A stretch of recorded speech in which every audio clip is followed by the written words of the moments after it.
The Geek Files é um podcast original Between Two Geeks. No episódio de hoje vamos continuar a falar da casa mais assombrada do mundo. Poderão seguir e acompanhar o nosso podcast de graça no YouTube e no Spotify. Eu sou o Ruben Teles. Eu sou Sara Teites. Ana Sara, como é que tu estás? Estou bem, Ruben. E Preparadinha tu? para isto? Não estou preparada, tal como não estava a semana passada. Mas dormiste ou não? Dormi sim, senhor. Vá lá, vá lá, vá lá. Ok, ainda te lembras do que é que a gente falámos a semana passada? Das desgraças todas, para a gente fazer aqui um mini resumo. Sim, ficámos na parte mais interessante até. Exatamente. Portanto, estávamos a falar da família Gooden, que adotou uma menina de sangue puro nativo americano e que depois de muitas desgraças começaram a haver desgraças em casa, de coisas a mexerem sozinhas, coisas a sair do sítio, Mesas a cair, a rodar e cair andarem a a cabeça. rodar, Exatamente. cianas no chão. Sim, sim. Muita coisa. E testemunhado por várias pessoas, não é? Exatamente. Também tínhamos visto aqui umas quantas personagens, era a polícia, era os bombeiros, era o Ed e a Lorraine Warren, aqueles investigadores sobrenaturais. E Exato. é mesmo por aí que nós vamos começar esta segunda parte. Bora? Bora lá. Então, quando Ed Warren chegou ao local, levou consigo a mulher Lorraine, dois padres, a quantidade de gente que era tanta à volta daquela casa que ele teve que estacionar o carro 4 quarteirões de distância. Isto depois daqueles dias chamado o fim de semana do inferno, não é? Exato. Entretanto, também chegou Laura do hospital. Como se lembram, ou não sei se lembram, mas nós podemos dizer que ela tinha levado com uma televisão em cima dos dedos dos pés. Ela então chegou do hospital com um dedo partido. A Márcia, pelos vistos, comentou em voz alta que era divertido estar tanta gente lá em casa e saiu da sala. Bem, Pois porque aquilo para ela, pelos vistos, estava a ser um divertimento, sim. Porque a casa devia, para ela estava sempre agarrada aos pais, não é? exatamente. Como Ela vivia nós, numa prisão. sim, basicamente, sim. Val, se lembra-se do episódio da semana passada, vai perceber. Entretanto, houve testemunhas, dois polícias, que viram no quarto dos pais uma cruz grande a voar da parede e aterrar devagar no chão. Faltámos as cruzes a voar. Né? Sim. A Márcia continuava lá embaixo, voltou a sentar-se na poltrona e estava a falar com alguns polícias quando a poltrona começou novamente a flutuar. Deu meia volta e despejou a Márcia em cima de uma mesa pequena que estava junto da mesma poltrona, não é? Fazendo-a bater Uhum. com a cabeça. Ela gritou, como é lógico. E tiveram que ser dois homens para voltar a colocar a poltrona no sítio. Voltamos outra vez aos objetos a levitar. Exato. Durante este tempo houve vários fenómenos a acontecer, como por exemplo batidas que aconteciam pelo menos uma vez por hora. Sempre que alguém saía da cozinha e depois voltava, lá estava novamente a mesa de cabeça para baixo, as cadeiras inclusive aqui iam para longe da mesa. Aparentemente, aos olhos de toda a gente, uma lâmpada do candeeiro rebentou. Mais uma, nova, que ainda não tinha acontecido. Exato. Essa não.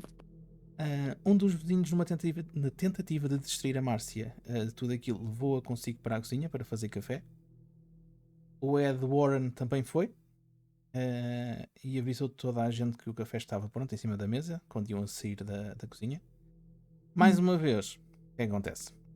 A mesa vira, partindo tudo o que estava em cima da mesa, mandando o café para o chão. Mas também te digo já que acho que nessa altura eles já deviam ter percebido que não deviam meter nada em cima daquela mesa, mas não Eu não percebo. percebo, não percebo é como é que vão fazer um café, toda esta parte relaxada, não é? Né? Com aquilo tudo a acontecer e mais. Bem, vamos só pôr um bocadinho mais louça em cima da mesa para ver se ela se aguenta. Exato. Um bocadinho mais peso, né? Já não vai, afinal não. Tudo para o meio de chão. Para ver se acertem alguém. É isso. A polícia saiu de lá de casa aí por volta das 2 da manhã, mas um dos polícias, o agente Tomac, Mais tarde disse que teve um pensamento antes de sair. Então, o que é que ele fez? Voltou a entrar e dirigiu-se para o quarto da Márcia sozinho. Quando lá Corajoso. chegou... Hã? Corajoso. É, não é? Eu não sei se é, sou-te sincero, já era como outro polícia que virou-se para dentro do carro e ficou lá. Claro.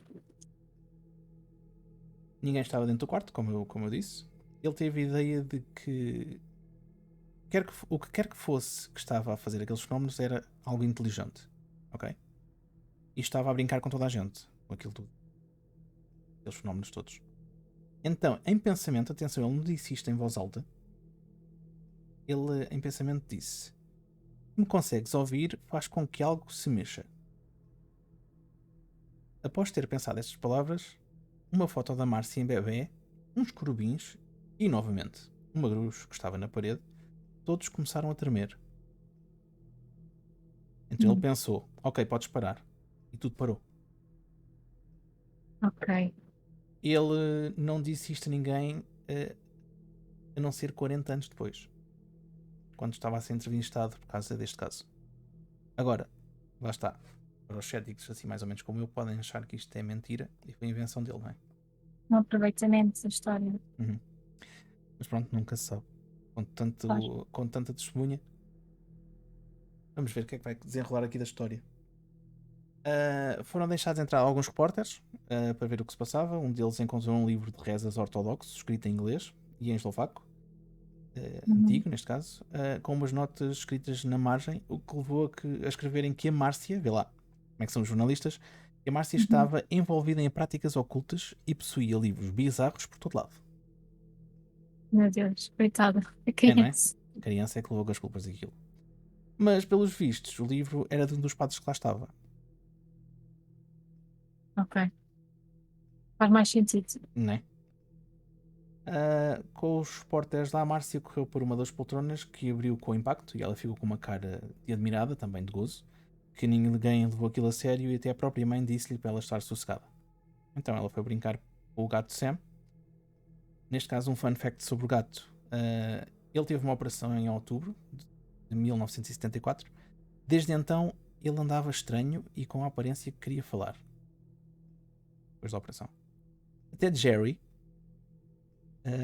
antes da atividade do Poltergeist, disse que tinha ouvido o gato a falar em 3 ocasiões diferentes e com 3 vozes distintas. E ele disse isto aos amigos. Quando o gato estava na cave, diz que cantava e que falava como um marinheiro. Hello, middies! Não sei onde é que Ai, aquele gato Deus. andou, mas. E mais, o que é que tu achavas que ele cantava? Não faço ideia. Um gato a cantar. Ah, sendo marinheiro, aquelas músicas dos piratas, não? Yo ho. Ah, sim. Mas isso, pronto, já vai dar asas a que o gato ia ser noutra vida. Sei lá. Alguma coisa, não é? Mas a parte engraçada é. Falava como um marinheiro, ok. Tá bem. Na altura. Jerry, Ai, inclusive, disse que não era a filha que usava o gato como um ventríloco. E ele estava sozinho na cave quando o ouviu falar. ok. Mais uma coisinha nova e um fun fact. Exato. Os Warrens estavam na cave mais os padres quando ouviram uma voz estranha a dizer Jingle Bells. Não sei que tipo de voz estranha foi, mas ok. Bem, já tens marinheiros, agora Jingle desenvolvemos. Bells. Agora estás a ver o que estás na cave e eu, Jingle Bells. Não sei se foi assim, se não, mas ok.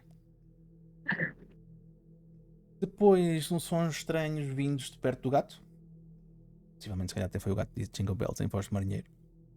Exato. Nisto, a Márcia já tinha saído da cave. Tinha lá estado a conversar com o grupo, a dizer que ninguém gostava dela sem ser a família e o gato. Nesta atividade toda, sendo Lorraine Warren uma médio, começou a sentir-se fraca e disse que se lhe formou uma bolha no pulso quando algo espectral ressoou nela. Entretanto, já na cozinha, Ed disse que era melhor ir embora, visto a situação da bolha, não é? Mas Uhum. Lorraine disse que não era necessário e que estava tudo bem. Em que Ed disse, e passo a citar: Estou preocupado com a combustão instantânea humana. O pessoal, se não Combustão. se. É exatamente, combustão instantânea humana. que isto até é assunto que nós podemos fazer um episódio sobre ele, se quiserem. Não vou aprofundar muito este tema porque dá para fazer um episódio. É o que eles dizem em inglês, Instantaneous Human Combustion. Ok. Basicamente, falando só em resumo, uma pessoa está assim muito bem a falar como nós e começa a deitar chamas por todo lado. Assim do nada. Ai, credo. Credo. Tendo assim um resumozinho muito mini. Ok, obrigada. De nada. Ed e Lorraine também saíram de lá de casa por volta das 2 da manhã com os polícias. No dia seguinte, segunda-feira, a multidão que se formou foi tal que a polícia voltou em força para criar barreiras à volta da casa, à distância de um quarteirão. Por isso vê lá a quantidade de gente que não se formou à volta daquela casa. Claro. Inclusive tinham tendas de apoio para a polícia, ao ponto que as pessoas que viviam na rua tinham de ter comprovativos que moravam lá, senão não eram deixados passar. Ok. Jerry também voltou ao trabalho e sofreu, claro, bullying por causa desta situação toda, e em especial por causa dos média e das reportagens que estavam a efetuar. Ainda mais depois de terem culpado da miúda de práticas ocultas. Claro. Nessa noite os fenómenos continuaram. Uma outra vizinha foi visitar o casal, era Barbara Carter. Jerry e Laura disse que viu algo no quarto da Márcia a tombar. Ed e Lorraine falaram com Laura para pensarem em solicitar um exorcismo. Ela, claro, começou a ficar nervosa e ligou para o Jerry para voltar do trabalho. Quando Jerry chegou a casa, antes de entrar, foi parado por um jornalista que, pelos vistos, até foi simpático. E eles o deixaram entrar. No meio da conversa com o jornalista, uma prateleira com louças que estava em cima do lavatório soltou-se da parede, foi arremessada pelo ar em direção a Jerry e ainda lhe acertou numa perna. Mas ele é aquela coisa, já estava tão calejado disto e destes fenómenos que ignorou e continuou a entrevista. Exato. São só os meus queridos fantasmas que andam por aí. Não se preocupe. Vamos continuar porque isto aqui a bocado é o sofá. Passa à frente. Depois da entrevista, Jerry andava à volta da casa porque novamente estava a sentir um aperto no peito e um peso nos ombros. Enquanto isto, Barbara, o Paul Eno e a Marcia estavam a jogar Monopólio. O que acontece a seguir foi o relato do próprio Paul Eno, que ele disse que de repente as luzes começaram a piscar. Eles pararam de jogar Monopólio e olharam para o Jerry, quando ele começou a cantar cantos gregorianos e a recitar as missas dos mortos e dos anjos em latim perfeito. Meu Deus, isto tem novidades. Né? É mais uma coisinha nova. Como tu disseste no princípio, isto estava a aquecer. Exato. Isto pode ter sido coisas que ele aprendeu quando era criança, lá está, porque como nós sabemos eles eram religiosos, mas passados 40 anos ele teria que ir buscar estas missas ao subconsciente, porque de certeza absoluta que ele não dava com estes textos na cabeça todos os dias, né? Sim. No relato ele ainda disse mais, Jerry estava a falar e a cantar num tom mais zangado e que um nevoeiro amarelo formou-se no sítio onde estavam. Esse nevoeiro separou-se em 4 entidades que andavam a acompanhar Jerry à volta da casa quando ele estava a cantar e a falar alto. Ele ainda pegou numa garrafa de água benta, ele, o Jerry, neste caso, e andou a borrifar a casa, enquanto Paul estava à frente da Márcia para a proteger, com uma bíblia na mão e a recitar textos como que ia fazer um exorcismo.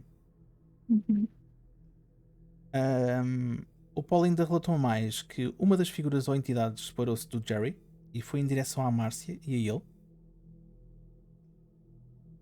Essa figura passou junto dele, tocando-lhe. Ele disse que aparentava ter um corpo físico, mas que parecia um pássaro ou ossos de pássaro quando lhe tocou. Não sei o que é que ele queria dizer com isto, mas foi o que ele disse. Quando essa tal entidade passou por ele, a Márcia foi levantada no ar e atirada contra a parede do lado oposto.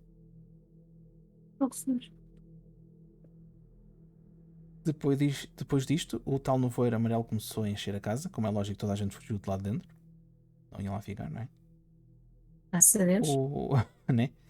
O Paul ainda foi chamar o Eddie e Lorraine, que acharam que era seguro entrar novamente em casa. Então entraram com o Padre Bill e foram abençoar todas as divisões da casa com água benta. Neste caso, Eddie e Lorraine é que entraram com o padre.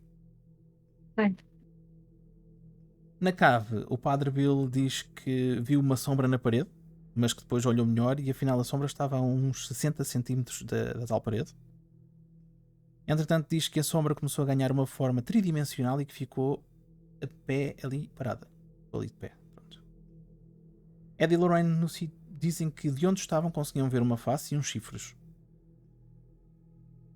Ok. É uma das ok. coisas mais estranhas. Não, isto é cada parágrafo, cada novidade. Né? Vamos ver o que vai acontecer mais para a frente.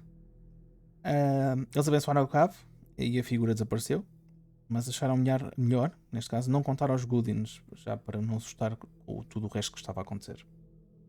Isto, pelos vistos, foi relatos que deram mais tarde. Ok. Ok. Entretanto, entraram mais dois repórteres, que pelos vistos também se devem ter apresentado bem, e eles deixaram-nos entrar. Um deles estava sentado a conversar com a Márcia nas poltronas quando a Márcia voltou a abrir e a fechar violentamente a poltrona, como já tinha acontecido. O repórter diz que tentou fazer o mesmo com o dele, sendo ele um adulto, mas que foi impossível replicar o que estava a acontecer de forma tão violenta. Neste caso eu disse que foi a Márcia que abriu e fechou a poltrona, não, mas não, ela abriu e fechou sozinha. E Ok. ele tentou imitar a Márcia como se fosse ela a fazer as coisas e disse que não conseguiu. Ok. A miúda nisto mete-se de joelhos no chão a rezar e a imitar os padres, mas o Jerry disse para ela estar sossegada e ir dormir, que já era tarde. Quando a Márcia se levantou e começou a andar para o quarto, foi novamente atirada contra uma parede com toda a força, fazendo grande estrondo, mas, pelos vistos, sem sofrer quaisquer ferimentos. Sim, Como a gente falou ao princípio do primeiro episódio, estes fenómenos focam-se muito numa só pessoa, crianças. exatamente. Sim, sim. Mas sem ferimentos quaisquer. Yeah. É, foi porque bateu bem, porque se tivesse batido assim de esquina, tinha lá ficado. Digo eu, não sei. Nisto, a casa continuava em festa, né? Com os fenómenos a continuar a acontecer, com as luzes, a TV, etc. À 1 da manhã, quando Jerry se estava a despedir para ir descansar, a porta do frigorífico abre de repente e acerta-lhe no ombro. Claro que ninguém estava a conseguir dormir, né? E visto que isto já estava a acontecer por 3 dias, o tal fim de semana do inferno, e ninguém se sentia seguro. Então pediram a um polícia chamado Castelo se poderia enviar alguns agentes para ficarem com eles durante a noite para se sentirem um pouco mais seguros. Castelho, que é com 2 L's, não é com L, Uhum. chamou para casa os agentes Zoaki e Del Toro, que ficarem com ele. Enquanto estavam à espera pelos agentes, o Castelo viu o cadeirão que a Márcia estava sentada novamente a abrir e a fechar. Mas ninguém ficou impressionado. E a Laura disse à Márcia para estar sossegada. Ok. A Márcia levantou-se para ir à casa de banho, ou em que o Jerry disse para ela deixar a porta aberta quando 2 objetos novamente são arrancados da parede. Claro, já estava à espera. Entretanto, o agente Castello sentou-se no cadeirão da Márcia e reparou que ele abria e fechava mais facilmente que os outros. Então começou a formar uma teoria. Uhum.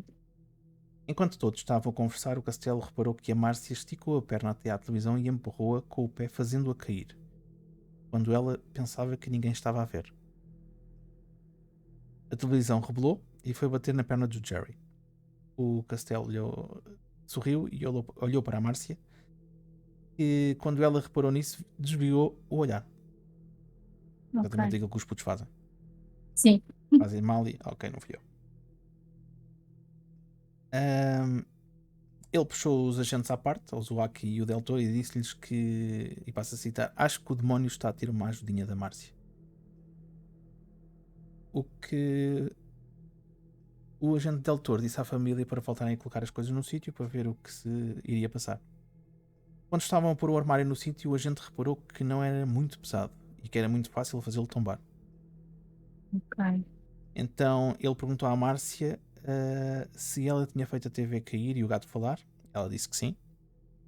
Perguntou também se foi ela que tinha aberto a porta do frigorífico e ela novamente disse que sim. E ainda foi mostrar como é que o fez. Uhum. Estando sentada no sítio certo, ela conseguia abrir a porta com o pé sem ninguém ver. Nesta altura, claro que ela começou a chorar, né? Foi descoberta. O agente Claro. Castello puxou à parte e perguntou-lhe se ela estava a chorar porque a tinham descoberto. Ela disse que sim com a cabeça. Ele perguntou o porquê dela ter feito tudo aquilo, em que ela responde que queria ver o que o demónio iria fazer. Como Ele, assim? não é? Este twist que a gente não estava à espera, não é? Não. Ele também perguntou à Lorraine, perguntou como é que a Lorraine tinha feito a bolha nas mãos, a Lorraine Warren. A Márcia respondeu que foi com água quente. Ok. Por fim, perguntaram se alguém tinha obrigado a fazer tudo aquilo, inclusive a própria mãe, que ela disse que não. Então, às 5 da manhã, os agentes saíram da casa e reportaram ao detetive que estava ao cargo do caso que tudo tinha sido uma farsa. Hum. Mas agora podem perguntar, mas tu há pouco não disseste que houveram coisas que tinham acontecido sem a Márcia estar na mesma divisão que alguns fenómenos? Exatamente. Sim, isso é que a história ainda não acabou. Sei que ainda há mais sofrimento. Ainda há mais um bocadinho de história. Estes episódios são muito grandes. O É pessoal que nos está verdade. a ouvir vão se fartar da gente. Não se fartem, pessoal. Dê-nos uma oportunidade. Nós temos assuntos giros para trazer para aqui. Bem, com este desenvolvimento, Jerry não deixou mais ninguém entrar em casa, nem mesmo os Warrens, em especial os Warrens, visto que a Lorraine tinha queimado a mão de propósito e o Ed, a vez, estava a usar o telefone para chamar repórteres. Ok. Ai, que horror. Confusão. É, não é? Claro que as notícias explodiram com estas novas informações e acusaram a Márcia de tudo, até a prática do ocultismo, como já tinham acusado antes. Sim. O Jerry deu uma entrevista a defender a filha e disse que a Márcia nunca tinha se comportado daquela maneira e que estaria a ser controlada por algo ou por alguém. Mesmo assim, depois destes novos acontecimentos, ainda houveram pessoas que vieram defendê-los. O agente Tomac veio a público dizer que deve haver alguma explicação lógica para o que se passou, mas eu não sei qual é. Mas digo que os Goodins não tiveram mão nisto. Vi coisas a acontecer sem eles estarem presentes na mesma divisão. Outra gente que não. O nome não é mencionado, disse aos repórteres, não foi uma ou duas coisas que foram vistas a acontecer, mas várias ao mesmo tempo. Devido a estes acontecimentos, o caso foi dado como encerrado e já não havia tanta polícia à volta da casa, mas as multidões continuavam lá. 2 pessoas foram presas durante aquela semana porque tentaram pegar fogo à casa e livrar-se das forças do mal. Que horror. É, lá está, é até onde vai a estupidez humana. Sim, é verdade. O Jerry, claro, continuava a ser gozado no trabalho, mas claro, desta vez por saberem que foi a filha que fez alguma das coisas, ou Sim. fez as coisas que estavam a dizer nas reportagens. Uhum. A atividade paranormal aparentemente desapareceu. No início de dezembro as coisas estavam a normalizar. Os Goodins, inclusive, até adotaram um pastor alemão. Estava no canil. Mas, a 10 de dezembro, a atividade paranormal voltou. E volta tudo novo. O agente Joe Simmons estava no exterior de guarda à casa quando ouviu os Goodins a gritar. Quando entrou Uhum. para ver o que se passava, novamente objetos estavam fora do sítio e no chão. Ele ajudou a família a arrumar tudo. Quando saiu de casa para chamar reforços, ouviu novamente gritos e novamente tudo fora dos sítios e no chão. Enquanto os agentes que tinham chegado foram se juntar a Simmons, que estava dentro da casa, para ajudar a família a arrumar as coisas, disseram que a TV ligou sozinha, mostrar estática. Uhum. Hoje em dia as televisões já não fazem isso. Antigamente é que fazia aquele tsh. Exato. Sim, sim. Uma mesa com um candeeiro em cima começou a voar, de uma ponta à outra da divisão, e em direção à Márcia. Viram novamente as poltronas a mexer. Também viram uma secretária a afastar-se da parede uns 30 centímetros sem qualquer som. Lá está, isto testemunhado por 3 polícias. Exato. Com tudo a acontecer novamente, a família achou por bem sair da casa durante alguns dias e foram para a casa da irmã do Jerry, Lillian. Uhum. Mas, passado 4 dias, voltaram, no dia 14 de dezembro, para ir buscar as malas, pois era ou era na altura da sua viagem bisemanal até Nova York. Visto que eles faziam estas viagens de 2 em 2 semanas, de certeza para espairecer e para saírem em Uhum. família. Claro. Ao chegar a casa, viram que a estrela que estava em cima da árvore de Natal tinha sido cortada, como com um golpe de espada, e que estava no chão. Todos os ornamentos que eles meteram na árvore também estavam no chão, mas arrumados perfeitamente num montinho ao lado da árvore. As luzes, por sua vez, ficaram lá penduradas. Não sei, eles não gostam de cortinas, não gostam de ornamentos, nem gostam da estrela. Mas arrumaram tudo no montinho. Tudo arrumadinho. É um poltergeist jeitoso. A única coisa que impressionou mais o Jerry foi a estrela ter sido cortada de cima da árvore. Né? Exato, O sim, resto ele sim. já estava calejado, como nós temos há bocado. Mesmo assim, eles pegaram nas malas e foram de viagem. Já se estavam a marimbar, olha, quero lá saber, vamos passear. Sim. Quando voltaram, viram que todas as fotos que estavam na parede estavam tortas e uma das estátuas mais valiosas que eles tinham em casa, da Virgem Maria, estava no chão sem os polegares. Sem os lugares. Sem os polegares. O que ainda era mais Ok. estranho é que aparentava terem sido cortados com utensílios e com muito cuidado. Estes polegares, mesmo depois de terem sido procurados em todo lado, nunca foram encontrados. Era como se alguém tivesse chegado lá com uma limazinha ou com um serrotezinho e tivessem cortado aquilo perfeitamente. Ok. O pastor alemão que eles adotaram era chamado Silver, que normalmente vinham sempre à porta, ou vinha sempre à porta para cumprimentar a família. Estava escondido debaixo da cama, cheio de medo. E isto foi um comportamento que se tornou habitual dele. Por exemplo, rosnar por nada e andar de um lado para o outro. E à noite ia esconder novamente debaixo da cama. Ai, coitadinho do cão, sério. O Jerry, entretanto, colocou a árvore de Natal num balde com cimento, prendeu à parede com os ganchos e cabos. Claro que para não ver se a árvore aqui em cima de ninguém, né? Não era Mas, melhor, não era melhor arrumar a árvore. Pronto. né? Eu para mim já tinha arrumado com aquilo. Ainda por cima de estar a pôr um balde com cimento, como quem diz, bem, ficas aqui sugadito, que é para não caíres. É para alguém levar com o balde na cabeça. Olha, vê o balde começar a levitar como a televisão. Não era só um dedo que era partido, mas pronto. Exato. Os Goodens, a ficar fartos disto tudo, foram ter com um dos padres que esteve lá em casa anteriormente para pedir-lhes ajuda e que conseguisse solicitar um exorcismo. O padre avisou logo que iria tentar, mas que a Igreja Católica não gosta muito destas situações, especialmente quando os médias estão envolvidos, num caso como o deles. Eles gostam de pouca publicidade quando se faz exorcismo. É compreensível, não é? No dia seguinte, eles receberam uma chamada telefónica, mas não da igreja. Era uma pessoa chamada Boyce Beatty, que era um investigador de ocorrências paranormais. Ele disse que tinha tido experiências anteriormente com poltergeists e que ele queria ajudar. O Jerry e a Laura já estavam por tudo, como é lógico. Queriam era que as coisas ficassem resolvidas, então aceitaram. Mas com uma condição, de não haver mais publicidade ao caso, nem o envolvimento de jornalistas. Compreensível. Então o Boyce Beatty pediu o material de investigação do Ed Warren, entrevistou a família, a polícia e algumas pessoas que estiveram envolvidas diretamente com o caso. A polícia, inclusive, foi bastante cooperante, visto que pediram aos agentes envolvidos para fazer e entregar todos os relatórios dos acontecimentos.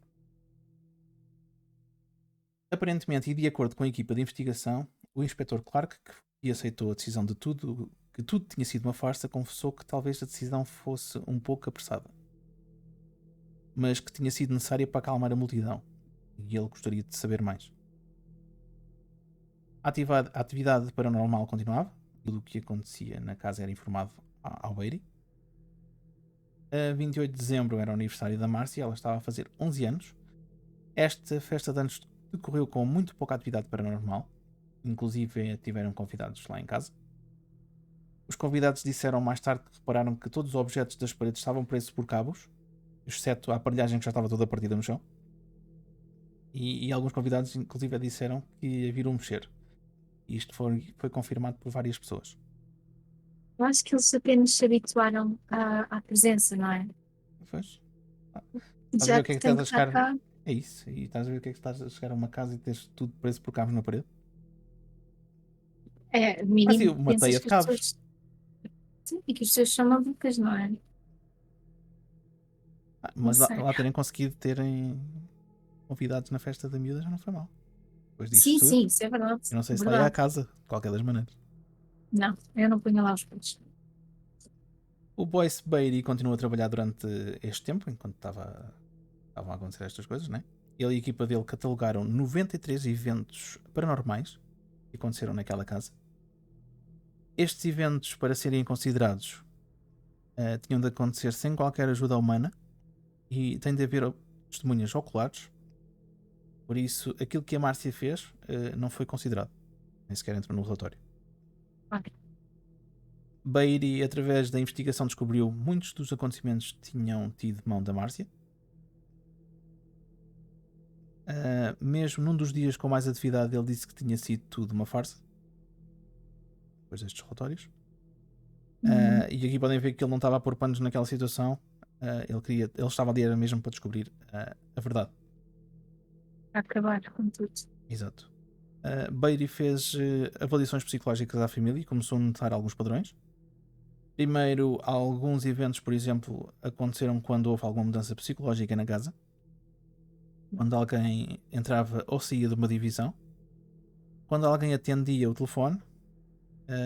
Quando alguém estava a ter uma conversação e quando algo afetava a dinâmica social numa divisão da casa. Foi o que ele conseguiu perceber. Outra coisa que ele notou foi que a Márcia era o ponto focal de toda aquela atividade paranormal. Como a gente já tinha percebido também.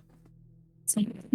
Mesmo quando ele achou que não era ela que estava a causar os acontecimentos. Beatty fez ainda um diagrama da casa, que isto lá está naquele livro que nós falámos a semana passada. Quem quiser comprar o livro tem na Amazon, eles têm lá estas situações todas, estes diagramas todos. Nesse diagrama eles tinha onde todos os diagramas apontavam onde é que a família estava nessa altura. Okay? Desses 93 fenómenos, ele concluiu que Márcia estava a menos de 1,60 m de distância, de pelo menos 33. Entre 1,5 m e 3 metros de 27 ocorrências. Uhum. Entre 3 metros e 4,5 metros de 23. Entre 4,5 metros e 6 metros de 8. E apenas 2 ocorrências aconteceram a mais de 6 metros dela. Isto deduz-se que muitos dos fenómenos aconteceram quando ela estava noutra divisão da casa. E estas ocorrências são as que deduziram que não foram falsificadas pela Márcia. Meu Deus, que estudo. E paciência, digo-te já. Sim, sim, exatamente.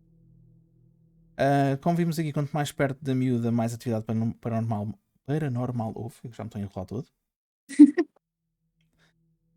Depois deste estudo, o Beatty concluiu que se tratava de um poltergeist psicocinético, que demos a explicação no início do outro episódio. Por isso, vão ouvir. Não ouviram outra vez. Mas, como sou uma boa pessoa, podemos repetir o que é que é a situação. E Uau, Ruben. não é? Ou queres que eu passe à frente? E as pessoas vão ser obrigadas a ver. Não, não, não, não, não. Eras má pessoa, digo já. Bem, este poltergeist psicocinético é um tipo de evento paranormal que se manifesta num ambiente no qual existem ocorrências físicas, movimentação de objetos, aparecimento e desaparecimento desses objetos de locais, sons de batimentos, luzes a piscar, entre outras. Pode haver ainda ataques físicos. Acredita-se que este fenómeno está ligado a problemas emocionais, traumas, situações complicadas dentro de uma casa ou de uma família, ou problemas pessoais. Também costuma estar relacionado com uma família recém-chegada a uma nova casa que tragam esses problemas já com eles anteriormente. Ou seja, eu não creio que o Beatty acredite em fantasmas, para ser sincero. Uhum. Isto para ele não se tratou de um espírito, mas sim de uma tensão agravada de sentimentos entre duas pessoas. Neste caso, entre a relação da Márcia com a mãe, a Laura.